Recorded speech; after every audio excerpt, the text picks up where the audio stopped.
राज्य बीजेपी कृषक मोर्चा सभापति महेश्वर साहू सांबादिक सम्मेलन। जाजपुर जिला धर्मशाला रे राज्य बीजेपी कृषक मोर्चा सभापति महेश्वर साहू राज्य सरकारंकर कृषकों प्रति हेउथिबा अन्याय अवहेला विरुद्ध रे स्वर उत्तोलन करिसेंती। राज्य सरकार प्रशासन और मिलर मानक मिली भगत रे धान लुटि नेउछंती।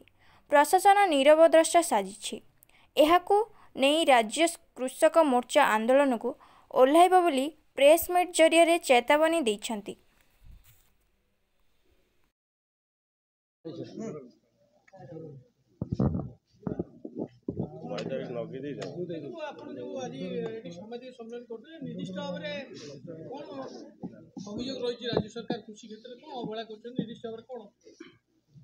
देखो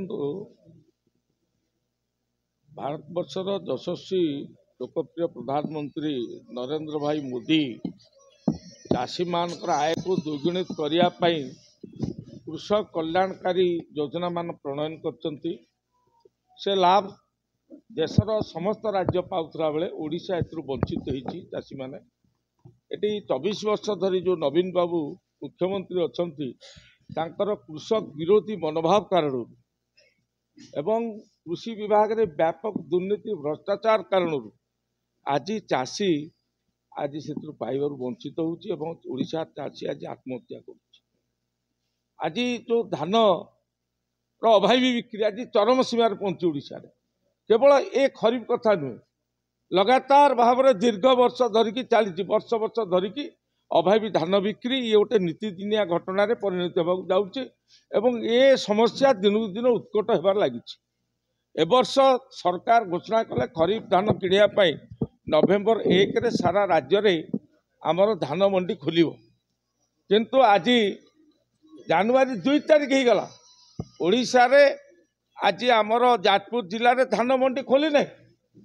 धान मंडी खोली नथिला बेले आमर जाजपुर जिलार जेतिकी मिल अच्छी धान मिल धान रे भर्ती हो गला।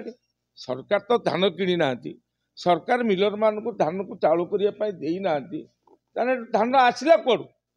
जिला प्रशासन एवं राज्य सरकार यार तदंत करातु। एथिरे पूरा पूरी भाव में सरकारी दलर नेता मंत्री एवं जिला कलेक्टर प्रशासनिक कल प्रत्यक्ष भाव में एक दुर्नीति रे षड्यंत्र रे माने जड़ित अछंती। जानी शुणी विलंब करुचंती धान मंडी खोलिया पाई, कारण चाषी से अभाव रे अच्छी से बाध्य होइकी 1500-1600 टंका जाजपुर जिले में चाषी आज धान बिकिया दलाल मानक बेपारी मानक बाध्य होउची।